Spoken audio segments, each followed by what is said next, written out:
नमस्कार दोस्तों, गार्गी क्लासेस पर आपका स्वागत है। डेट आज की 29 जून 2022 और देख लेते हैं इंडियन एक्सप्रेस के इंपॉर्टेंट आर्टिकल्स जो अभी हम इस वीडियो में डिस्कस करेंगे।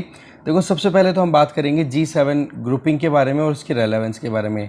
दूसरा जो इशू रहेगा वो है हमारा 5G टेक्नोलॉजी से रिलेटेड। और तीसरा जो इशू रहेगा जिसके बारे में हम बात करने वाले हैं वो है हमारा कि अग्निपथ जो स्कीम लॉन्च की गई है उस स्कीम में क्या रेलेवेंस है उसकी और क्या और चीज़ें हैं जिनके ऊपर ध्यान देने की ज़रूरत है। इसके पीछे पूरा बैकग्राउंड बताया हुआ है कि कैसे मिलिट्री मॉडर्नाइजेशन की तरफ वर्ल्ड की मिलिट्रीज़ को ले जाया गया और उसी दिशा में इंडिया ने भी कदम बढ़ाया है, जो कि अच्छी बात है। पर कुछ चेंजेस हैं, एक दो पॉइंट वो हम देखेंगे। तो चलिए डिटेल में देखते हैं। फर्स्ट न्यूज़ है इन यूक्रेन शैडो। देखो, अभी जर्मनी ने G7 समिट को होस्ट किया है जिसमें हमारी तरफ से हमारे प्राइम मिनिस्टर नरेंद्र मोदी जी भी अटेंड करने गए थे। इसके अलावा साउथ अफ्रीका, इंडोनेशिया, अर्जेंटीना, इनके लीडर्स ने भी पार्टिसिपेशन दिया था। देखो, यूएसए लीड करता है G7 कंट्रीज़ की अगर बात करें तो वर्ल्ड की टॉप 10 इकोनॉमीज़ में से ये 7 इकोनॉमीज़ हैं। इन सातों इकोनॉमीज़ की प्रेजेंस को लेकर के कई बार तो सवाल आता है कि भाई G7 की बजाय G20 ज़्यादा रेलेवेंट हो गया होगा, पर इसकी बजाय अभी भी G7 अपने आप में बहुत ज़्यादा रेलेवेंस रखता है। बेशक G20 का भी रेलेवेंस बढ़ता चला जा रहा है पिछले अगर लगभग 15 सालों की अगर बात की जाए तो। देखो, यूएस ने अपनी तरफ से ये कहा कि भाई कैसे यूएस और इसके allies that mean G7 countries का स्टेटमेंट ये आया कि हम यूक्रेन को पूरा सपोर्ट लगातार देते रहेंगे जब तक कि ये वॉर ख़त्म नहीं होता है। ठीक है, अब एक तरफ से तो मिलिट्री सपोर्ट देने की बात की जा रही है। अब मिलिट्री सपोर्ट क्यों दी जा रही है? क्योंकि रशिया जिसने अटैक किया है वो मिलिट्री वाइज यूक्रेन से सुपीरियर है, तो इस केस में मिलिट्री सपोर्ट देने की बात कर दी। दूसरी चीज़, इन कंट्रीज़ के बीच में रशिया पे जो डिपेंडेंसी है, चाहे वो नेचुरल गैस की हो चाहे फिर क्रूड ऑयल की हो, उसको तो इन लोगों ने साइड में किया और लास्ट में एक स्टेटमेंट रिलीज़ किया जिस स्टेटमेंट में मेन चीज़ ये था कि रशिया पे और सैंक्शंस लगाए जाएंगे, जैसे कि कोई भी की इंडस्ट्रियल इनपुट की रिक्वायरमेंट है रशिया को तो वो नहीं दी जाएगी, सर्विस या टेक्नोलॉजीज़ की सप्लाई है रशिया को वो नहीं दी जाएगी।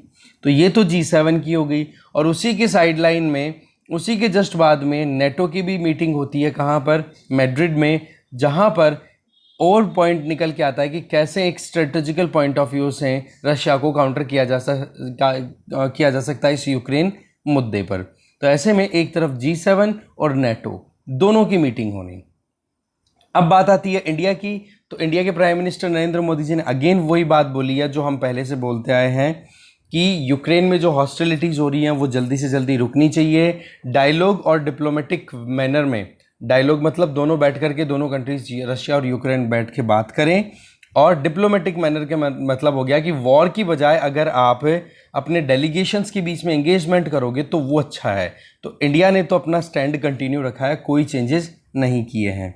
जबकि दूसरी तरफ अगर देखें तो रशिया ने अपनी तरफ से स्टेटमेंट दे दी है कि भाई हम तो हमारी तरफ से बिल्कुल जो हमारा स्टांस चल रहा है उसी को हम कंटिन्यू करने वाले हैं। अब बात यह है कि जिस तरीके से ये वॉर आउटब्रेक हुआ है तब से लेकर अभी तक केवल माल की ही नुकसान नहीं हो रही है, इकोनॉमी को भी बहुत ज़्यादा नुकसान होता चला जा रहा है और धीरे धीरे लोगों की पीड़ाएं बढ़ रही हैं। इकोनॉमिकली जो एडवर्स सिचुएशन है वो इंटरनेशनल लेवल पे फील की जा रही है, जैसे कि महंगाई तो हम भी फील कर ही रहे हैं। तो ऐसी परिस्थितियों में ये ही चीज़ें प्रेशराइज करेंगी रशिया को कि वो इस वॉर को थोड़ा रोके, नहीं तो ये कॉन्फ्लिक्ट है, ये लंबा चलने वाला है और अभी चांसेस भी नहीं है कि ख़त्म होगा।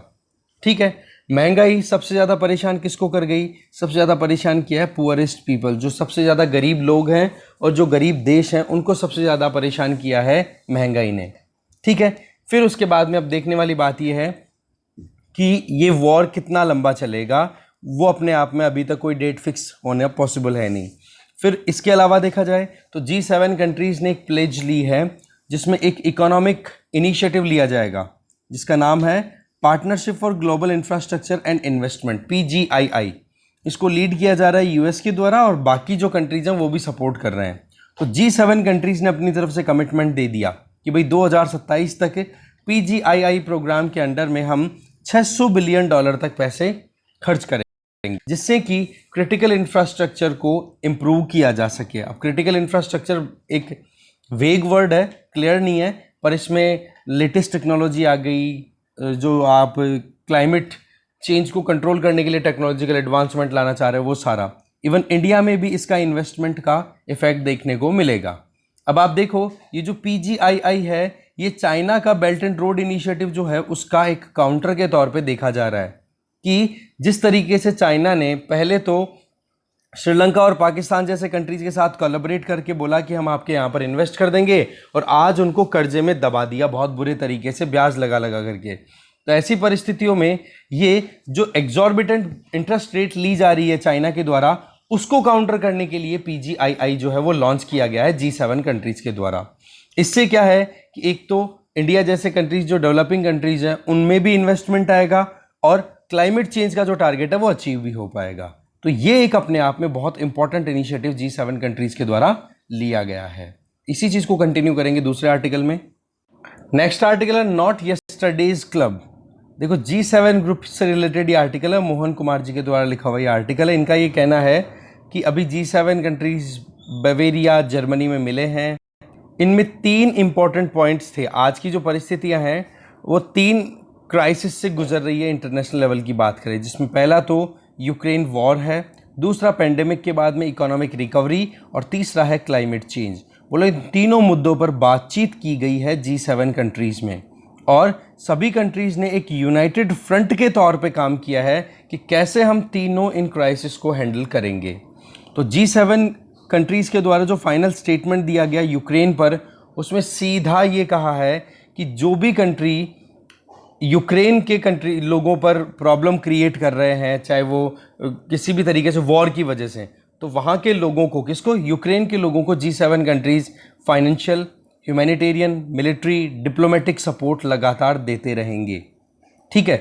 इसके साथ में स्टेटमेंट जो था वो सीधा रशिया को क्रिटिसाइज करता हुआ था कि रशिया ने जो कुछ भी किया है उसके अगेंस्ट में क्रिमिनल प्रोसीडिंग्स होनी चाहिए, एक वॉर क्राइम के बेसिस पे, क्योंकि जो अटैक करके लोगों को परेशान किया गया है वो ठीक बात नहीं है।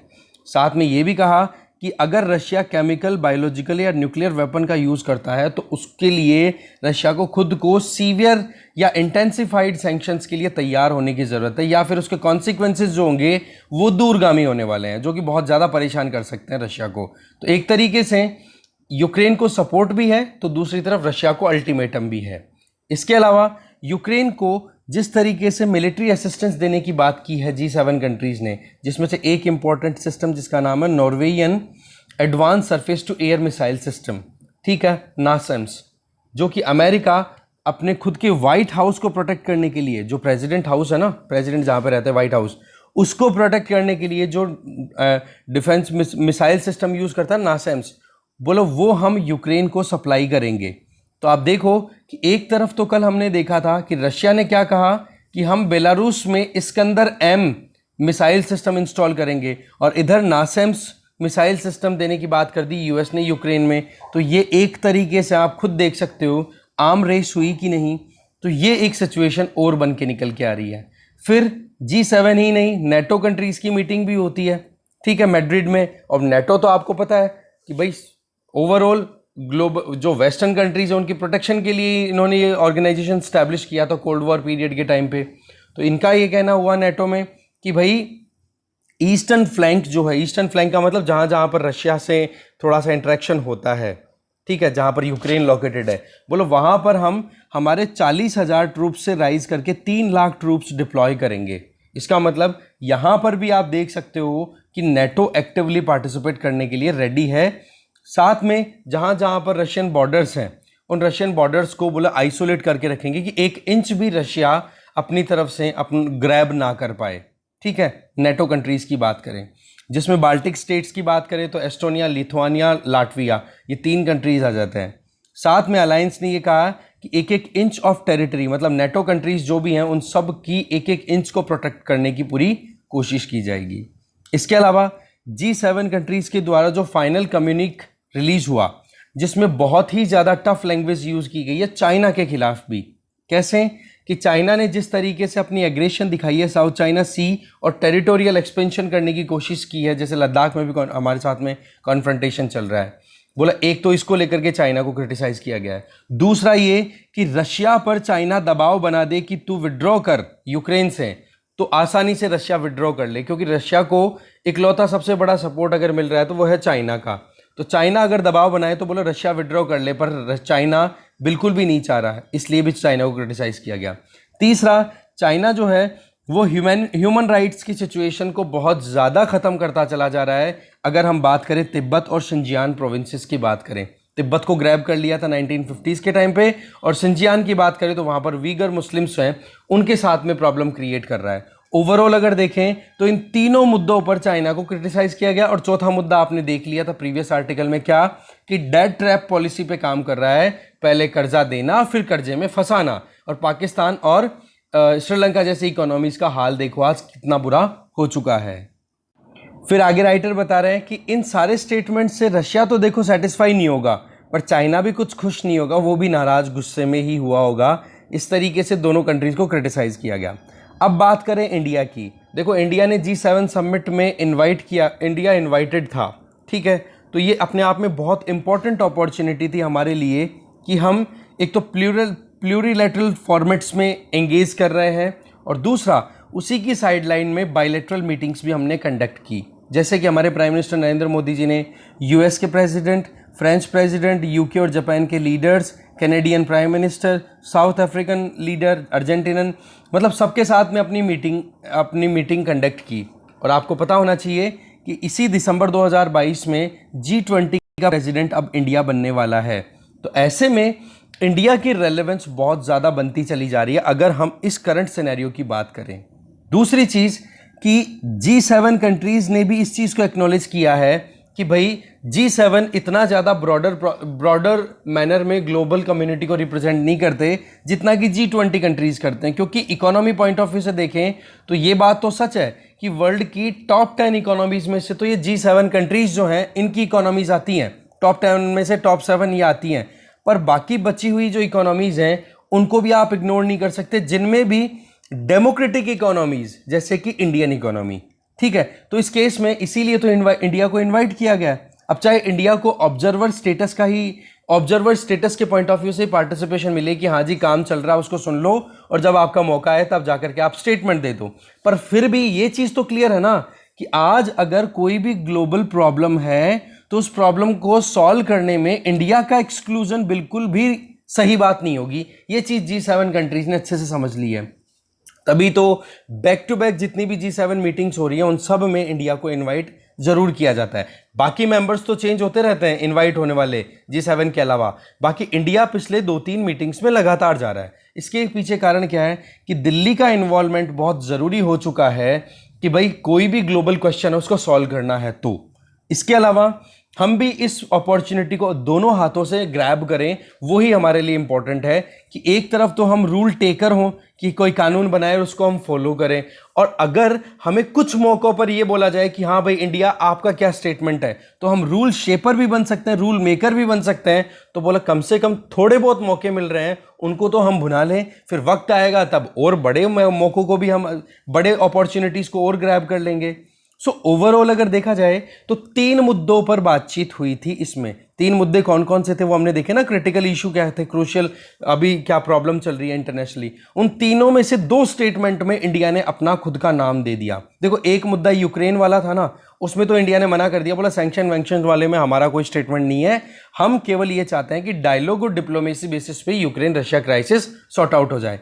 पर 2 और स्टेटमेंट रिलीज हुए हैं, एक तो था रेजिलियंट डेमोक्रेटिक स्टेटमेंट और एक था joint force to accelerate clean and just transition towards climate neutrality. इसका मतलब एक तो डेमोक्रेसी को प्रमोट, डेमोक्रेटिक वैल्यूज को प्रमोट करने की बात, और एक क्लाइमेट चेंज को टैकल करने की बात। इन दोनों स्टेटमेंट्स में इंडिया ने अपनी बात खुल के कही, और इंडिया ने बोला कि हमारा नाम भी इसमें होना चाहिए कि इंडिया भी इन चीज़ों को सपोर्ट करता है। यूक्रेन वाले मुद्दे पर आपको पता है वेस्टर्न कंट्रीज का अलग स्टैंड है और इंडिया का स्टैंड अपनी जगह पर, और इंडिया इस चीज़ के लिए एक रैशनैलिटी भी शो करता है कि भाई आप तो चाहते हो कि सैंक्शंस लगा दे रशिया पे, अरे हमारे गरीब मर जाएंगे उसका क्या है कि नहीं, हमारे यहाँ पर हालत ख़राब हो जाती है। इसके बावजूद कि हमें रशिया से सस्ता तेल मिल रहा है, फिर भी हमारे यहाँ पर अभी भी इन्फ्लेशन अंडर कंट्रोल नहीं आ रही है।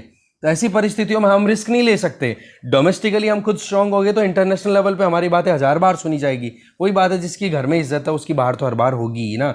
तो ऐसे में इंटरनेशनल प्लेटफॉर्म्स में अगर आप एंगेज करते हो और वहां पर अगर डोमेस्टिक इश्यूज, नेशनल इंटरेस्ट को ध्यान में रखते हुए अगर आप एंगेज करते हो, तो उससे बढ़िया कोई फॉरेन पॉलिसी हो नहीं सकती। ठीक है, अब देखो कोविड 19 के बाद में जो इश्यूज आ रहे हैं उनको टैकल करना है, इकोनॉमिक एक्टिविटीज को प्रमोट करना है, डेमोक्रेसी में करप्शन का बहुत बड़ा इशू उसको टैकल करने की बात की है। डेमोक्रेसी की बहुत इंपॉर्टेंट एक theme that is freedom of free speech and expression, तो उसको भी प्रमोट किया, चाहे ऑनलाइन हो चाहे ऑफलाइन हो, इंफॉर्मेशन का फ्री फ्लो ट्रांसमिशन हो, सिक्योर इंटरनेट हो, साइबर सिक्योरिटी इंश्योर हो सके, इन सारी चीज़ों में ओवरऑल अगर देखें तो ये सारे के सारे कंट्रीज जिन्होंने पार्टिसिपेट किया, G7 कंट्रीज और साथ में ऑब्जर्वर कंट्रीज के तौर पे 3-4 और कंट्रीज गए थे जिनमें इंडिया भी था, ये सारी डेमोक्रेसीज थी। सीधा मैसेज चाइना और रशिया को कि सुधर जाओ। इसके अलावा इंडिया की बात करें तो इंडिया ने clean and just transition towards carbon neutrality को भी साइन किया है। भाई सीधी सी बात है कि आज इंडिया की बात करें तो इंडिया ने क्लाइमेट चेंज में क्या इतना कंट्रीब्यूट किया है जितना कि आज इंडिया पे प्रेशर है। भाई सीधी सी बात है, डेवलपमेंट के नाम पर इंडस्ट्रियल रेवोल्यूशन का फायदा उठाया वेस्टर्न कंट्रीज ने, और उसी का रिजल्ट है कि ये क्लाइमेट चेंज होता चला जा रहा है। तो ऐसी परिस्थितियों में जिम्मेदारी किसकी बनती है? वेस्टर्न कंट्रीज की। पर फिर भी नहीं, इंडिया एक जिम्मेदार रिस्पॉन्सिबल कंट्री होने के नाते खुद क्लाइमेट चेंज के लिए एग्रेसिवली काम कर रहा है। इवन ये और कहा है इंडिया ने कि वेस्टर्न कंट्रीज इंडिया में आए, रिन्यूएबल एनर्जी मार्केट में पार्टिसिपेट करें, जिससे कि हमारे यहाँ पर रिन्यूएबल एनर्जी प्रोडक्शन भी और क्लाइमेट चेंज में इंडिया का और ज़्यादा पार्टिसिपेशन बढ़े।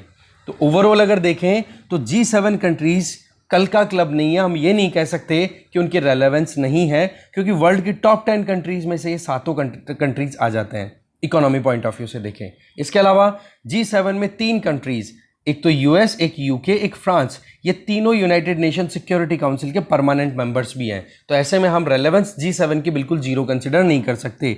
इंडिया का पार्टिसिपेशन आज बेशक ऑब्जर्वर के तौर पे है, पर हम हमारी खुद की फॉरेन इंटरेस्ट, फॉरेन रिलेशंस या फिर सिक्योरिटी इंटरेस्ट की बात करें तो उसको साथ में हमें G7 कंट्रीज का कॉपरेशन मिले, तो इससे बढ़िया और क्या चीज़ हो सकती है। दूसरी चीज़, G20 की प्रेसिडेंसी भी अब इंडिया के हाथ लगने वाली है दिसंबर में, तो ऐसे केस में हमें प्लूरिलैटरल प्लेटफॉर्म्स को बिल्कुल ज़्यादा से ज़्यादा पार्टिसिपेशन में लाने की ज़रूरत है। इसका बेनिफिट फिर हमें मिलता ही है, ऐसी बात भी नहीं है कि बिल्कुल भी नहीं होता।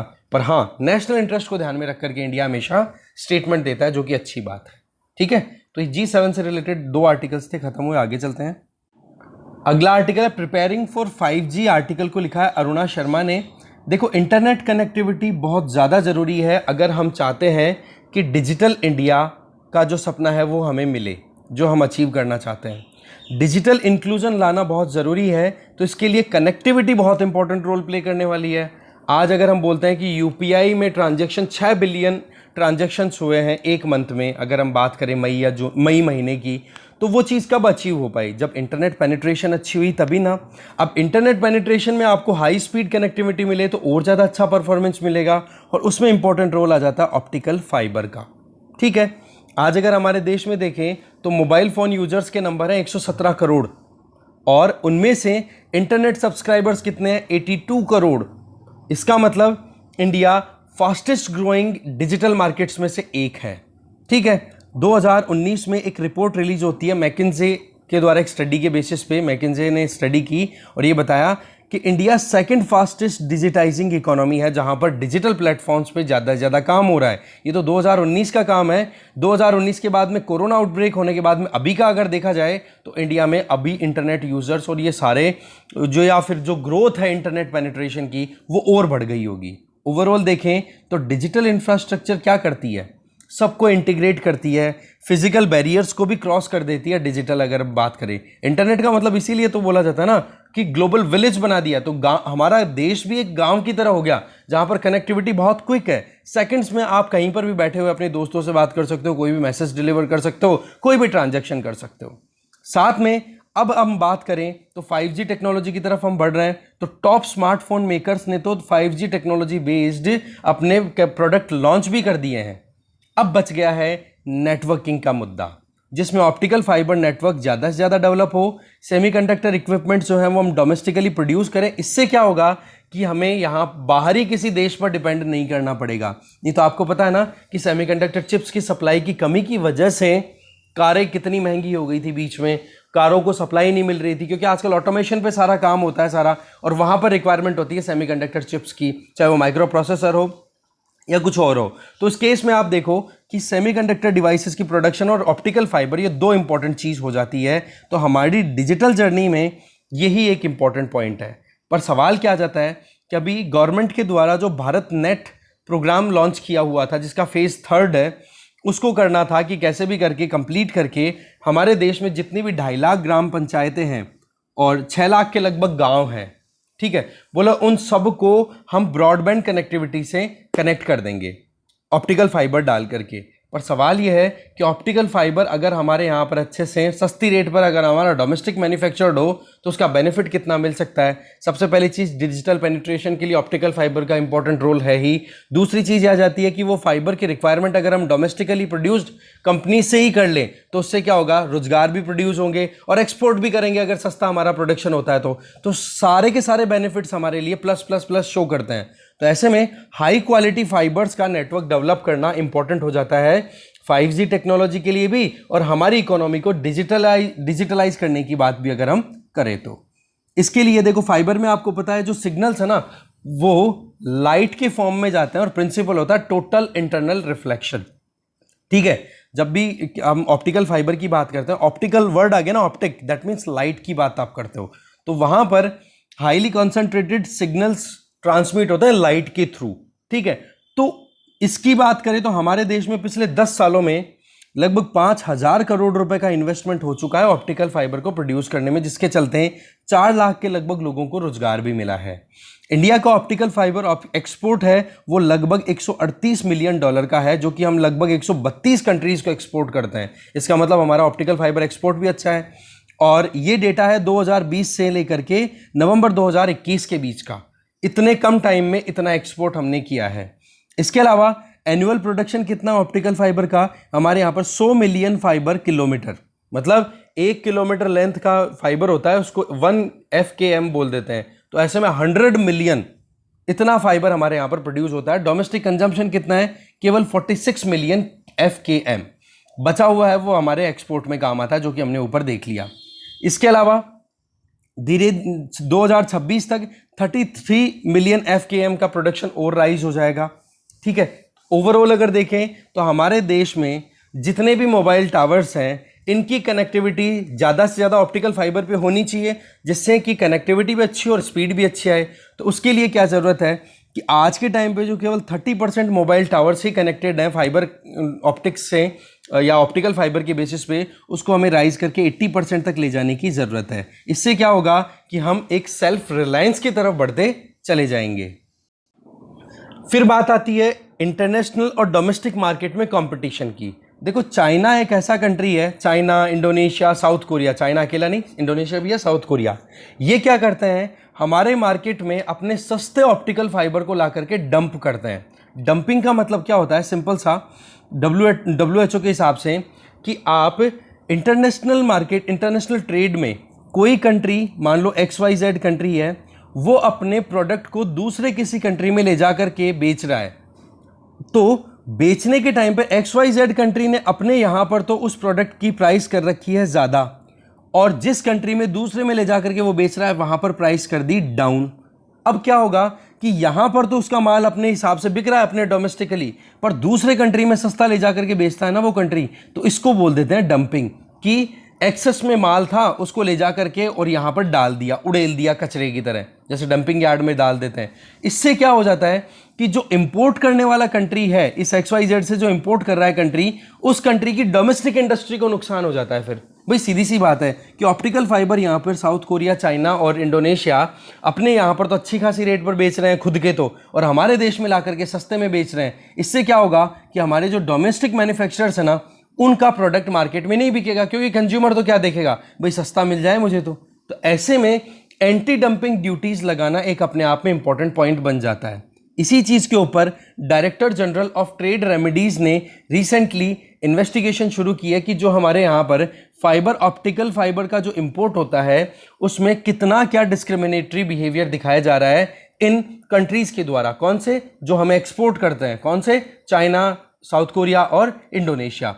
तो इसके हिसाब से क्या होगा कि हम एंटी डंपिंग ड्यूटी जब लगा देंगे, एंटी डंपिंग ड्यूटी का मतलब कि जो चीज हमारे यहां पर सस्ती बेचने की कोशिश की जा रही है बाहरी किसी देश के द्वारा, उसके ऊपर ड्यूटी लगा करके उसके प्रोडक्ट की रेट को हम हाई कर देंगे, तो हमारे मैन्युफैक्चरर्स जो हैं वो अपने आप में खरीदने लग जाएंगे, हमारे मैन्युफैक्चर्ड प्रोडक्ट हैं वो हम फिर खरीदने शुरू कर देंगे। तो इसके लिए क्या किया जाए, कैसे हम हमारी कॉस्टिंग को रिड्यूस कर सकते हैं? भाई रिसर्च एंड डेवलपमेंट होनी चाहिए।